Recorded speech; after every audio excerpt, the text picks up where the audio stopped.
বন্ধুরা, আজকে আমাদের বাসায় রান্না করতেছে দুটা মাছের লাশ।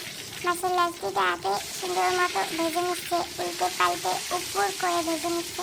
ভেজে নেওয়া হলে মাছের লাশগুলো দিয়া কি জানি রান্না করবে, আমি জানি না।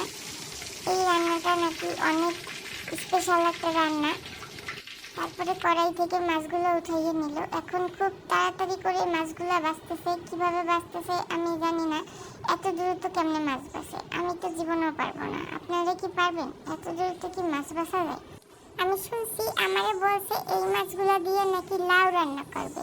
মাছ বাইসা ভর্তা ভর্তা বানিয়ে ফেলাইতে আছে, এইটা দিয়ে কেমনে লাউ রান্নবে?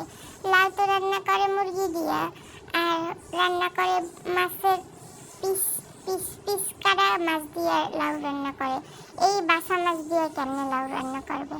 কেউ কি জীবনেও এই বাসা মাছের লাউ রান্না করা খাইছে? আমি তো খাইতেই চাই না।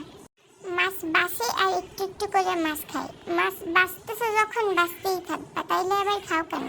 মাছ খাইলে খাবা, বাঁচলে বাঁচবা। একটু বাঁচে আর একটু একটু খায়। মাছের কাটার লগে যেটুকু মাছ থাকে ওই মাছটুকু আর রাখে না, ওইটুকু খাইয়া লাই। এইবার বাসা মাছগুলো আবার ভালো মতো বাঁচতেছে, ভালো মতো ভর্তা করতেছে। আর মাছের চামড়াগুলোও ফেলাই দেয় নাই, চামড়াগুলোও রেখে দেয়। কি কিপটা কাটার সাথে একটুও মাছ রাখেনি। এখন কড়াইয়ের মধ্যে আগে দিছে হলুদ মরিচ, তারপরে দিছে তেল, আর একটা কালো কালো কি জানি দিছে এটা জানি না। তারপরে সব মাছগুলো দিয়ে দিছে, লবণ দিয়ে দিছে এখানে বন্ধুরা। ও আচ্ছা, বাটা মশলাও দিছিল।